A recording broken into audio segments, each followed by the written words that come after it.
Hello and welcome. We're starting a new series here on the parables of Jesus Christ. The parables are wonderful, wonderful lessons for us that are easy to remember, but also have tremendous spiritual significance.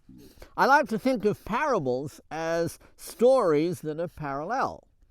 You have an earthly story, but side by side with it is a spiritual truth that we can learn from. Notice the parable of the sower. We're going to read Matthew chapter 13, and we're going to read from verses 1 to 9. That day Jesus went out of the house and was sitting by the sea, and a large crowd was gathered to him, so that he got into a boat and sat down, and the whole crowd was standing on the beach. And he spoke many things to them in parables, saying, Behold, the sower went out to sow. And as he sowed, some seeds fell beside the road, and the birds came and ate them up. Others fell on the rocky places, where they did not have much soil, and immediately they sprang up because they had no depth of soil. But when the sun had risen, they were scorched, and because they had no root, they withered away. Others fell among the thorns, and the thorns came up and choked them out. And others fell on the good soil and yielded a crop, some 100-fold, some 60, some 30. He who has ears, let him hear. Here in this parable, Jesus talks about every person who ever lives.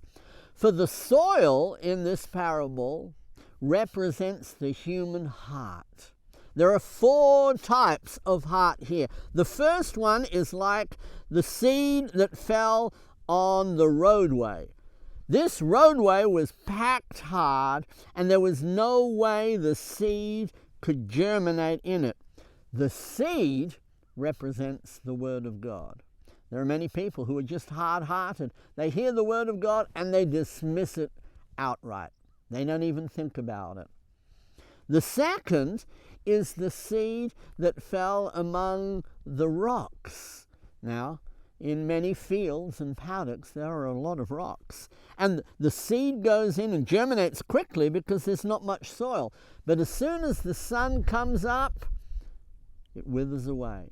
These are the people who hear the Word of God. It enters their heart. But their heart is filled with rocks. And there's no depth to their faith. As soon as hard times come, they give up. And that seed, the Word of God, dies in their heart. The third soil represents the hearts that are filled with what Jesus says is the worries and the cares of this life. The seed gets into the soil, but there are thorns that grow up and choke out the seed, so it's not fruitful. There are people who become Christians, but they don't get rid of the things of this life, and that chokes out the Word of God. So as Christians, they are unfruitful. The fourth is the good soil. Now this is what Jesus wants. This is what we want. To have a place where the Word of God can germinate, can grow, and produce a great crop. That's what we need to be as Christians.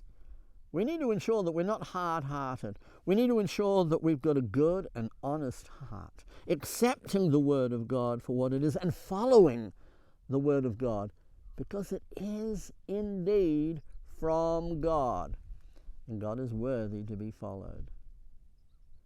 If we desire to be pleasing to God, let us all determine to have good and honest hearts.